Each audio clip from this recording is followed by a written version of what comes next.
Bonjour les Vendéens, bonjour les Vendéennes. Il est né au Sable d'Olonne vers 1600. On dit de lui qu'il était l'un des pirates les plus cruels et les plus sanguinaires de tous les temps. Pour cette nouvelle interview imaginaire, j'ai le plaisir de recevoir François No, la terreur des Espagnols, plus connu sous le nom de No l'Olonois. Bonjour et bienvenue capitaine. Morbleu, salut à toi les crevisses de rempart. Comment êtes-vous devenu pirate ? J'étais fan de Johnny Depp et de Capitaine Haddock.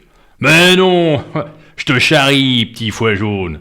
J'ai commencé ma carrière comme boucanier dans la jungle de l'île de la Tortue. C'est quoi un boucanier ? Un boucanier, c'est un coureur des bois, un aventurier qui chasse les bœufs sauvages dans la jungle de l'île de Saint-Domingue et fait sécher la viande en la fumant sur un feu qu'on appelle le boucan. J'ai fait ça pendant 3 ans en essayant d'échapper à ces vermines d'Espagnols. Au bout de 3 ans, j'en ai eu marre du Buffalo Grill et j'ai ramé un premier bateau sur l'île de la Tortue pour aller faire la fiesta aux galions espagnols chargés d'or et d'argent. Avec une cruauté vite devenue légendaire. Pas de pitié pour les Espingouins. Eh oui, c'est vrai que je faisais pas de prisonniers. Un jour, j'ai même décapité 80 Espagnols à coups de sabre. Les uns après les autres, ça me défoule. Ceci dit, les Espagnols vous le rendez bien. Tu l'as dit, bandit. J'ai même très chaud aux fesses. Après un naufrage, ces salopards nous ont capturés et ont massacré tout mon équipage.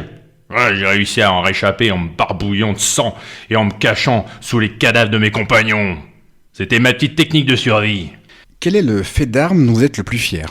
Avec mon ami, pirate Michel le Basque, on a écumé les côtes du Honduras, du Mexique, du Nicaragua et de Cuba. Je pourrais écrire le guide du retard du carnage au soleil. Mais là où j'ai pris mon pied, et pas jambe de bois, c'est quand on a pris la ville de Maracaibo, au Venezuela, en 1666.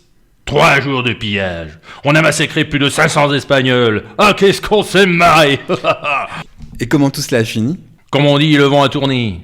Le business a commencé à moins bien marcher. On a eu de plus en plus de mal à trouver les bonnes prises. Et mes cornes bidouilles de compagnons m'ont lâché un par un. Avec les 150 hommes qui me restaient, on a fini par s'échouer sur un banc de sable au Nicaragua.